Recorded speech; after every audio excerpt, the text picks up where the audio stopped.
Buen día a todos, soy la doctora Daniela Aguirre y voy a explicarles el código correspondiente y actividades correspondientes a la aplicación 3 del curso Algorithm Thinking 2. Y bueno, antes de empezar les quiero comentar que he subido el código, esta presentación también, y subiré también el video correspondiente a esta aplicación. Antes de comenzar con la explicación, es importante mencionar que estoy tomando en cuenta que ustedes ya tienen el proyecto 3 terminado, que ya tienen el código del proyecto 3, y en este caso les voy a pedir lo siguiente: del código que vamos a trabajar sobre el código del proyecto 3, y en ese código van a sustituir el archivo ALG project 3-solution por el archivo que yo les estoy pasando. Si es que les falta algo de este código, entonces pueden hacer esta sustitución. Y además de eso van a agregar el código application 3 que también les pasé. Entonces, ya que tienen los dos agregados, ahora sí podemos comenzar con la explicación. Esta aplicación consiste en hacer una comparación de los dos algoritmos de clustering que se han estudiado. Uno es el algoritmo jerárquico y el otro es el algoritmo K-means. Primero vamos a responder las preguntas. Son 10 preguntas en total y están divididas en 3 grupos. Preguntas sobre la eficiencia de los algoritmos, que recuerden que cuando hablamos de eficiencia nos referimos al tiempo de ejecución de un algoritmo. Un algoritmo es más eficiente que otro si se ejecuta en menos tiempo. El otro aspecto que se va a comparar es la automatización. Esto vamos a verlo más adelante con calma, y la calidad también veremos a qué se refiere. Ahora, con respecto a la eficiencia, los primeros algoritmos que vamos a comparar son los algoritmos de closest pair. Estos algoritmos que hicimos en el proyecto anterior son unos algoritmos que reciben como entrada una lista de clústeres y nos devuelven los dos clústeres de esa lista que están más cercanos en el plano. Hicimos dos versiones, una versión lenta y una versión rápida. Vamos a hacer la comparación del tiempo de ejecución de estas dos versiones, que son las funciones slow closest pair y fast closest pair. Lo primero que vamos a hacer para probar estas funciones es que vamos a crear una lista de clústeres aleatorios con posiciones aleatorias en el plano. Entonces vamos a utilizar una función, vamos a crear una función que se llama genRandomClusters, que es esta función que se menciona aquí. Esta función recibe como parámetro el número de clústeres que queremos crear. Por ejemplo, si yo le envío como parámetro 5 clústeres, esta función me va a devolver 5 clústeres con posiciones aleatorias en el plano, y van a ser clústeres vacíos, o sea, clústeres que no tienen elementos. Bueno, entonces recuerden que un clúster lo creamos con la clase cluster, que está definida en el archivo alg-cluster. Ahí tenemos la clase cluster, y su constructor de esa clase recibe los siguientes parámetros: fibscodes, que es el número de condados que van a... fibcodes es un conjunto con los IDs de los condados que pertenecen a ese clúster. Luego population y risk. En este caso, como parámetros, le vamos a decir que el conjunto de códigos de los condados va a ser un conjunto vacío. Population va a ser igual a 0 y risk va a ser igual a 0. Adicional a esto, este constructor recibe dos parámetros, que es orispos y vertpos. Estos dos parámetros nos dan las coordenadas x, en este caso de orispos, y la coordenada y en el caso de vertpos. Estas dos coordenadas van a determinar la posición del centro del clúster. Entonces esta posición tiene que ser aleatoria. Tiene que ser un número que esté entre -1 y 1. Entonces, usando la librería random de Python y con su función uniform, podemos crear un número aleatorio que esté entre -1 y 1. Bueno, esta función entonces nos genera un número de clústeres vacíos con posiciones aleatorias en el plano. Vamos a ver aquí, esta función la van a ustedes a crear en el archivo application 3. Este es el archivo que yo les pasé.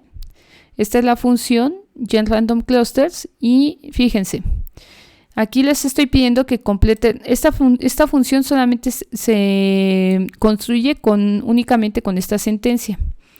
Entonces aquí lo que ustedes tienen que hacer es comentar la sentencia y aquí tenemos que esta es una manera de usar el for en Python. Aquí se crea una lista, los elementos de la lista van a ser definidos por lo que está aquí y en general nos va a crear la cantidad. Esto es como si fuera un for. Fíjense, esto que está aquí es equivalente a lo siguiente: for, esta foo, o le puedo poner y lo que yo quiera, y rank num clusters. Esto, tengo cluster list, a mi cluster list le voy a agregar un cluster creado con la función algorithm cluster y con el constructor cluster. Esto que está escrito aquí, esto es que es la creación de esta lista, que en cada iteración de este for se va a agregar un elemento de esta lista. Esto es equivalente a esta de acá, ¿ok? Entonces pueden usar cualquiera de las dos. Bueno, lo importante aquí es que cada elemento que se agregue aquí tiene que tener estos parámetros que están aquí mencionados. Entonces, ¿en qué orden se los van a enviar? Pues en el orden que están creados por el constructor. Fíjense, mi constructor me dice que recibe primero FIPS codes, luego la posición horizontal, posición vertical, la población y el riesgo. Esto va a ser un conjunto vacío, esto va a ser 0, esto 0 y esto van a ser los números aleatorios. Entonces solamente completen esta parte y ya van a poder crear su lista de clusters colocados de manera aleatoria. Bueno, esta es la primera parte que van a hacer para resolver esta pregunta. Ya que crean esta lista aleatoria, lo que vamos a hacer es que vamos a medir cuánto tardan las funciones slow closest pair y fast closest pair. Estas funciones reciben una lista, que va a ser una lista generada por medio de esta función. Reciben esta lista de clusters y nos devuelven los dos clusters que están más cercanos de esa lista. Entonces aquí lo que vamos a hacer es que vamos a medir cuánto tiempo tardan en calcular los dos clusters más cercanos de una lista de 2 clusters, luego de una lista de 3 clusters, de 4, de 5, de 6, así hasta 200 clusters. ¿Ok? Y después vamos a graficar estos tiempos de ejecución. Entonces, para hacer esta parte hay que completar la función efficiency closest pair, que la tenemos aquí. Fíjense, en esta función yo primero creo 2 listas para guardar los resultados. Cada lista, en este caso esta lista va a guardar los resultados del tiempo de ejecución del algoritmo slow closest pair. Va a ser una lista que nos va a decir cuánto tiempo tarda el algoritmo en ejecutarse cuando está buscando en una lista de 2 clusters, de 3 clusters, de 4 clusters y así sucesivamente. Lo mismo va a pasar para esta otra lista. Vamos a guardar los tiempos de ejecución del algoritmo fast closest pair. Hay que completar esto de la siguiente forma. Fíjense, vamos a aquí lo que estamos haciendo, aquí lo hice yo ya para la lista de tiempos de la función slow closest pair. Ustedes tienen que completar aquí este ciclo con las instrucciones para guardar los tiempos de ejecución de la función fast closest pair. Bien, lo primero que hago es que genero una lista aleatoria de clusters. ¿De qué tamaño va a ser esa lista? Del tamaño que yo le estoy indicando aquí. Entonces se van a crear en total 199 listas aleatorias que van desde 2 clusters hasta la última lista de 200 clusters. Luego, vamos a usar estas funciones para calcular el tiempo de ejecución. Y estas funciones las usamos en la aplicación 2. Entonces, lo que yo quiero aquí es que aquí calculo el tiempo de ejecución de la función slow closest pair. ¿Ok? Entonces, bueno, aquí yo estoy calculando el tiempo de la función slow closest pair. Calculo qué tiempo está registrado antes de que se ejecute la función, después el tiempo que tenemos después de que se ejecuta la función, y haciendo una resta de esto me doy cuenta cuánto tiempo tardó en ejecutarse en la variable time slow. Se almacena el tiempo que tardó en ejecutarse esta función. Bien, después hago lo mismo para el tiempo de ejecución de la función fast close spare. Aquí hay que completar una sentencia que me falta para guardar este tiempo de ejecución y almacenar. Fíjense, aquí es donde hay que completar. En esta parte nos falta una sentencia. Aquí lo voy a poner. Nos falta una sentencia para completar, para calcular el tiempo de ejecución de esta función. Luego almaceno los tiempos calculados. Aquí en la lista slow time list almaceno el tiempo slow y tengo que almacenar el tiempo de la función fast close spare. Entonces aquí también hay que completar. Okay. Ya que tengo estos dos tiempos, esta función lo que hace es que inmediatamente llama a esta otra función que se llama legend example, y básicamente esta función lo que nos hace es que nos grafica los tiempos de ejecución de ambas funciones. Entonces aquí hay que completar aquí y aquí. Revisen bien este código para que lo puedan completar. Bien, lo que ustedes van a obtener es una gráfica donde el eje de las X va a ser el número de la cantidad de clústeres en la lista, y el eje de las Y va a ser el tiempo que se tarda en ejecutar la función, cada una de las funciones. Entonces van a obtener algo más o menos como esto. Este es el tiempo de ejecución que se tardan ambas funciones, slow close spare y fast close spare, para buscar los clústeres más cercanos en listas desde 2 clústeres hasta 200 clústeres. Bien. Entonces hay que completar ese código, y ya una vez que lo completen, lo que hacen es que ya que lo completen, descomentan esta línea, la línea 48 que yo tengo aquí, y este es lo que va a llamar a esta función. Y automáticamente ya vamos a obtener la gráfica. Bien. Ahora las siguientes preguntas, lo único que nos piden es que grafiquemos el mapa de 15 clústeres aplicando el algoritmo jerárquico sobre un dataset de 3108 condados. Para esto vamos a hacer modificaciones en el algoritmo runExample, en la función runExample del archivo alproject3-bis. Este archivo, por favor, también sustituyan el archivo que yo les voy a subir también a Classroom. Este archivo, para que lo sustituyan el que subí anteriormente, lo sustituyen por este. Okay. Entonces vamos a ver. Aquí ya tenemos este archivo. Entonces fíjense. Este archivo, aquí está la función. Fíjense que nosotros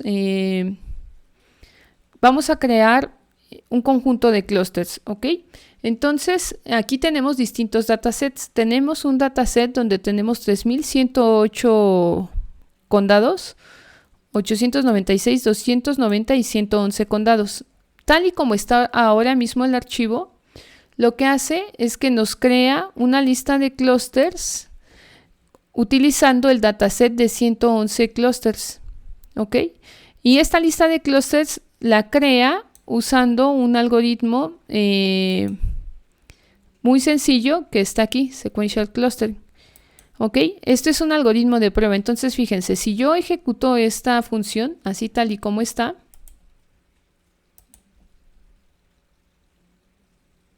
me crea este mapa. ¿Ok?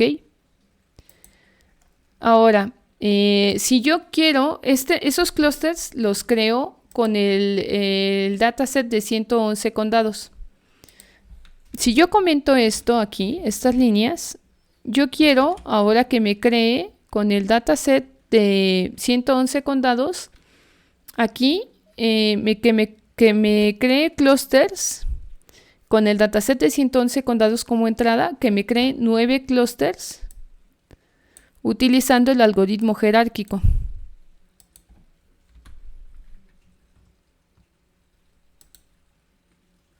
Tal vez aquí tarde un poquito más. Bueno, lo hizo muy rápido y me crea 9 clústeres de 111 condados de entrada usando el algoritmo jerárquico. Entonces, esto es muy fácil. Ustedes nada más aquí comentan esto y usan estas dos líneas si lo que ustedes quieren es crear clústeres usando el algoritmo K-means. Entonces, lo que les piden en estas dos siguientes preguntas es que creen el mapa tomando como entrada 3108 condados. En este ejemplo tomamos como entrada 111. Habría que cambiar esto para que se use este dataset de 3108 condados como entrada y que nos queden 15 clústeres con el algoritmo jerárquico, y lo mismo con el algoritmo K-means, 15 clústeres, pero el K-means tiene que ejecutar 5 iteraciones. Acuérdense que el algoritmo jerárquico solamente recibe la lista de clústeres de entrada y el K-means recibe la lista de clústeres. Perdón, el algoritmo jerárquico recibe la lista inicial, que son los 3108 condados, y la cantidad de clústeres que va a crear, que son 15. El K-means recibe los 3108 condados de entrada y la cantidad de clústeres que va a crear, que son 15, y además el número de iteraciones, que esto lo ejecutamos aquí. Por ejemplo, aquí voy a crear un mapa con el algoritmo K-means de solo 9 clústeres ejecutando 5 iteraciones. ¿Sale? Entonces aquí está mi mapa, ¿no? Hay que mover entonces estos parámetros para responder estas preguntas específicas.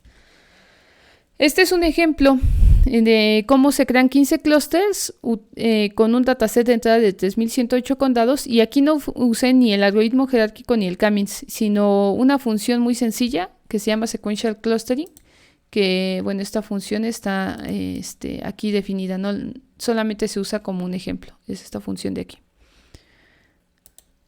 Bueno, veamos qué sigue. Bueno, a partir de los datos que ya obtuvimos, nos piden que respondamos cuál de las funciones de clustering es más rápida y que consideremos para esto cuál es más rápida si la cantidad de clústeres generados o bien es fija o bien es una fracción de los clústeres de entrada. Por ejemplo, si yo diría, si los clústeres de entrada están dados por n, entonces yo digo, ¿cuánto tarda mi algoritmo si tengo n clústeres de entrada y me piden calcular n menos 2 clústeres de entrada? En este caso, por ejemplo, tengo 3108 condados de entrada y me piden calcular 1558 condados, 1558 clústeres. Bueno, hay que responder a esta pregunta. Las preguntas 5 y 6 son similares, igual generar mapas para generar 9 clústeres con ambos algoritmos, y en el caso del K-means, tomando en cuenta que se ejecutan 5 iteraciones. Aquí ya empiezan las preguntas de automatización. Estas preguntas de automatización quieren decir qué tanto nosotros tenemos que supervisar, qué supervisar el algoritmo. Ahora vamos a ver a qué se refiere esto. Bueno, aquí vamos a calcular algo que se llama distorsión.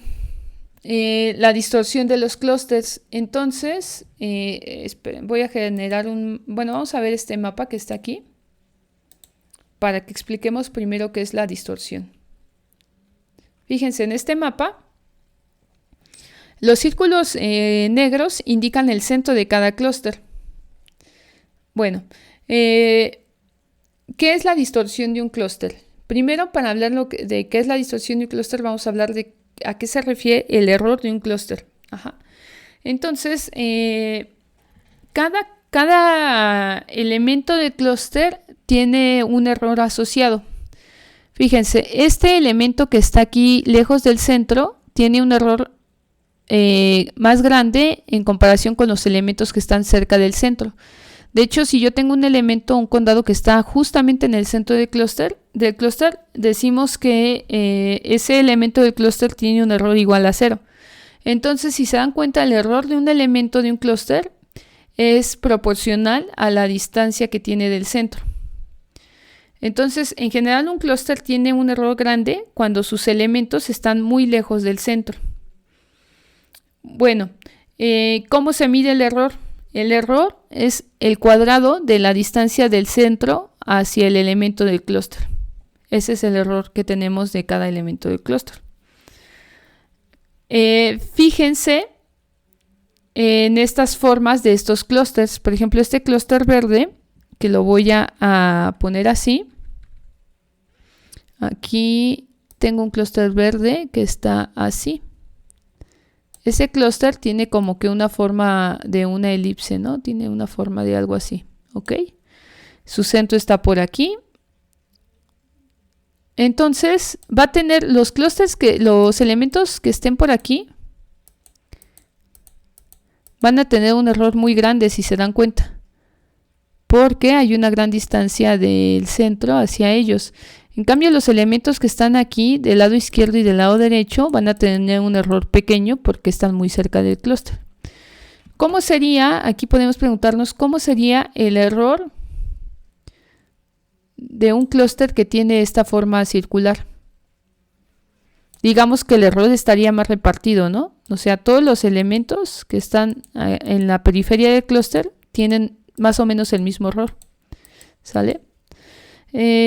Bueno, entonces fíjense que cuando nosotros vemos estas figuritas que están aquí, este mapa, nosotros podemos inferir qué tanto error tienen los clústeres. Entonces yo puedo inferir, por ejemplo, que estos clústeres de aquí, estos verdecitos, pues tienen un error más o menos grande en estas orillas, ¿no? Este clúster amarillo tiene un error más o menos grande en este elemento de por acá. Esto depende un poquito de la forma que tiene el clúster. Entonces vamos a regresar a esta pregunta. Nos piden crear estos dos mapas y después nos preguntan nos piden que calculemos la distorsión. Ahora, ¿cuál es la distorsión? La distorsión de un clúster es la suma de los errores de cada uno de sus elementos. Entonces vamos a ver aquí. Si yo sumo los errores de cada elemento, ¿en dónde tendré la distorsión más grande? Bueno, la distorsión más grande la voy a tener en clústeres donde sus elementos tengan errores altos. Vuelvo de nuevo. Si yo tengo un clúster con esta forma, aquí está mi centro, y resulta que a la derecha y a la izquierda no tengo elementos, sino que tengo elementos por acá y elementos por acá. ¿Qué quiere decir? Que entonces los elementos de mi clúster tienen un error grande porque están lejos. Si mi clúster tiene otra forma redondita, pues dijimos que los elementos tienen más o menos el mismo error, ¿ok? ¿Qué otra cosa? Imagínense que mi clúster tiene una forma así como de X. El centro está aquí y los elementos están hasta por acá, hasta por acá, hasta por acá. Entonces, la distorsión, que es la suma de los errores de cada elemento, es alta. Eso es la distorsión de un clúster. Ahora, pero fíjense qué es lo que sucede aquí. Yo, de visualizar esto, me puedo dar cuenta de qué clústeres tienen errores más o menos grandes. Ahora, lo que ustedes se van a dar cuenta es que el algoritmo K-means y el algoritmo jerárquico nos crean clústeres con distintas formas. Uno de ellos crea clústeres más redonditos, como este, y otro clústeres alargados. ¿Ok? Y unos clústeres, como ya vimos, tienen más distorsión que otros. Regresemos a la pregunta. Aquí nos piden calcular la distorsión de estos dos conjuntos de clústeres, ¿no? Entonces, vamos a ver cómo calculamos esa distorsión. Queremos calcular la distorsión de 16 clústeres creados con el algoritmo jerárquico y 16 con el algoritmo K-means. Hay que completar la función compute distortion, que la tenemos aquí. Aquí tenemos las funciones para la pregunta 7.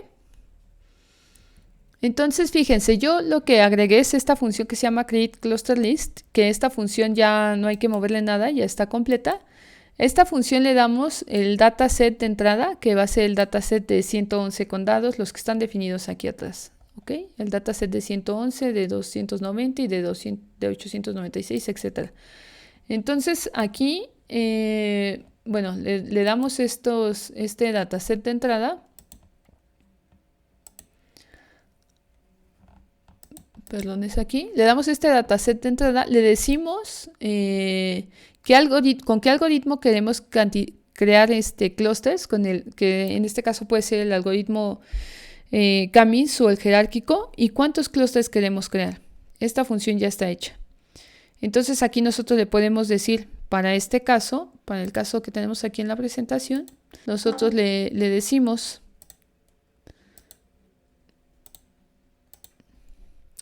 créame 16 clusters con el algoritmo jerárquico sobre el dataset de 290 condados. Entonces yo aquí le diría, le paso la tabla de 290 condados, le digo que use el algoritmo jerárquico y que me cree 16 clusters.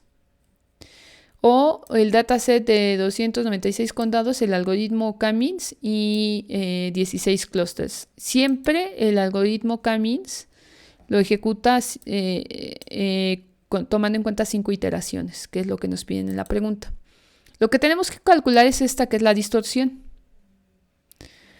Entonces, fíjense, la distorsión es igual a 0. Entonces,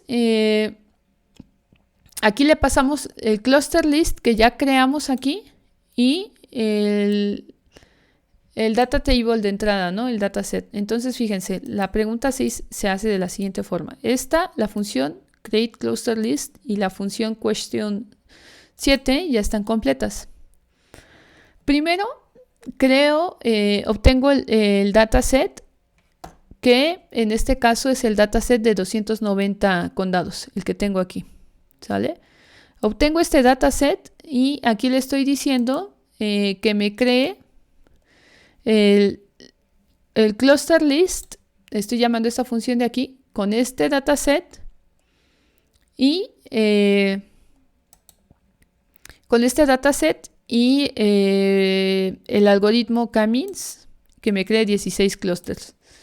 Y luego aquí le digo, calcula la distorsión, que es acá. Le estoy pasando el cluster list y el data table, que me calcule la distorsión y la imprima. Entonces, ¿cómo calculo la distorsión? Es la suma de los errores de cada clúster. Entonces yo aquí quito esto y para cada clúster le voy a sumar su error. Entonces yo tengo que poner aquí clúster. El clúster, fíjense, la clase clúster ya tiene un método para calcular el error, que es este que dice cluster error. Entonces aquí le pongo cluster, utilizo mi función cluster error y le paso el dataset original. Y con esto ya me va a calcular la distorsión. Bueno, nos piden que calculemos la distorsión para el caso del algoritmo jerárquico y el algoritmo K-means con el dataset de 290 condados y que indiquemos los valores calculados. Bueno, el algoritmo 8 nos pide que analicemos los mapas que generamos en las preguntas 5 y 6 y que de acuerdo a su forma, ¿a qué se debe que un método o un algoritmo de clustering tenga clústeres con más distorsión? Bueno, entonces aquí hay que leer todos los puntos de esta pregunta. Hay que revisar la geografía de Estados Unidos para ver por qué por qué obtenemos clústeres con cierta forma y cómo influyen los algoritmos, porque un algoritmo genera clústeres con más distorsión que otro. Luego, aquí viene lo de la automatización. Nos pregunta ¿cuál algoritmo requiere menos supervisión humana para producir clusterings con baja distorsión? Entonces, ¿a qué se refiere esto de supervisión humana? Nosotros vamos a ver que de acuerdo a la geografía de Estados Unidos, los clústeres generados por cada algoritmo son diferentes. Hay uno de ellos que la geografía de Estados Unidos hace que los clústeres sean de cierta forma. Y hay otro algoritmo en donde los clústeres, no importa la geografía, son siempre de la misma forma. Entonces, el que es independiente de la geografía es el que requiere menos supervisión para que nosotros produzcamos clústeres con baja distorsión. Esto es lo que tenemos que analizar y que pensar en esta pregunta. Finalmente, tenemos la pregunta número 10, que es para graficar. En esta pregunta nos piden graficar la distorsión de los clústeres generados con ambos algoritmos. Entonces aquí nos dicen la distorsión para usando cuáles datasets y cuántos clústeres de salida, definiendo cuántos clústeres de salida. Aquí hay que modificar esta función. Esta función ya nos grafica la distorsión, pero hay que modificar esta función. Esta función ya está completada para que nos calcule la distorsión para el algoritmo jerárquico y con el dataset de 111 condados. ¿Ok?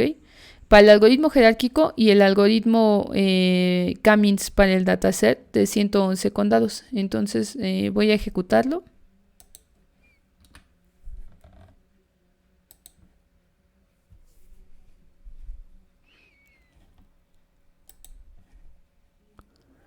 Perdón, es el de aplicación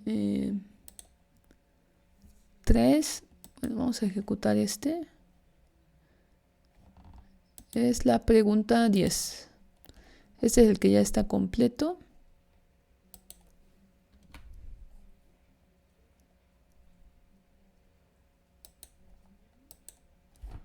Vamos a este me genera las 3 gráficas, ¿sale? Es la aplicación 3.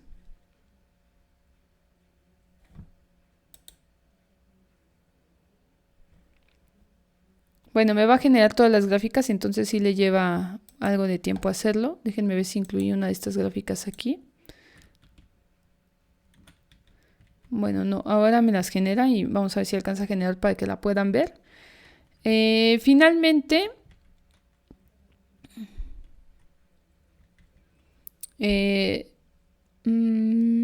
bueno, esta es la pregunta 10, en donde hay que generar estas gráficas. Vamos a ver si ahorita me alcanza a generar las gráficas. Fíjense, si se dan cuenta, lo que estoy aquí es que está generando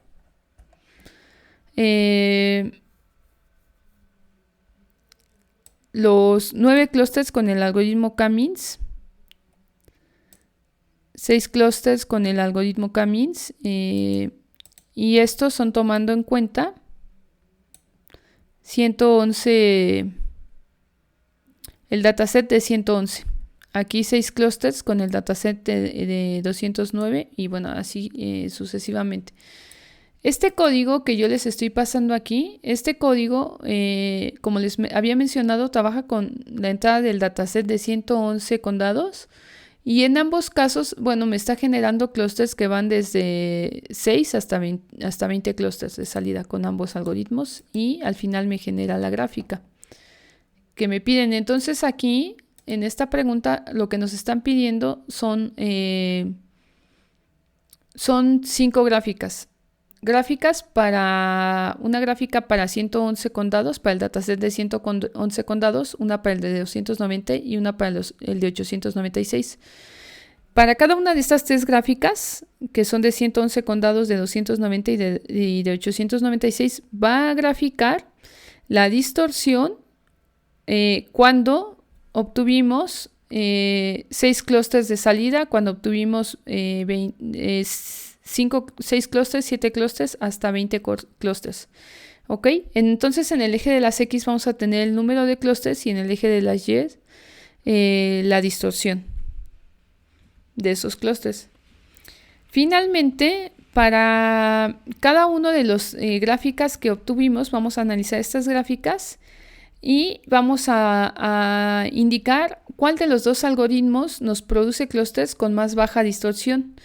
Para esto nos vamos a fijar en el rango de 6 a 20, que fue el que graficamos. Bueno, esto se refiere a la calidad, entonces ya analizamos la eficiencia de los algoritmos, cuál es más rápido que los otros, la automatización, cuál es independiente de la geografía para generar clústeres con baja distorsión y la calidad, ¿Cuál de los dos algoritmos nos genera clústeres con más baja calidad?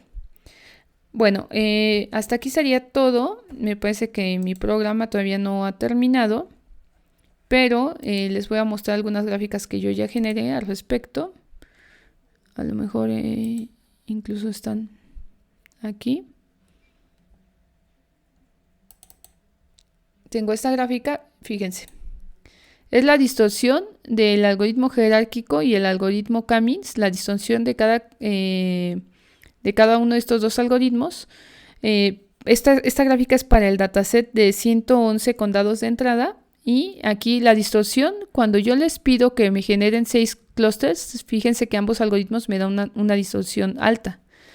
Entre mayor es el número de clústeres que yo les pido que me generen, la distorsión va siendo menor. Lógicamente, cuando los clústeres son pocos, entonces los clústeres tienen que tener elementos que están más lejos de su centro, porque son pocos. A eso se debe que la distorsión sea alta. Todo esto lo tienen ustedes que pensar muy bien y analizar para que respondan sus preguntas.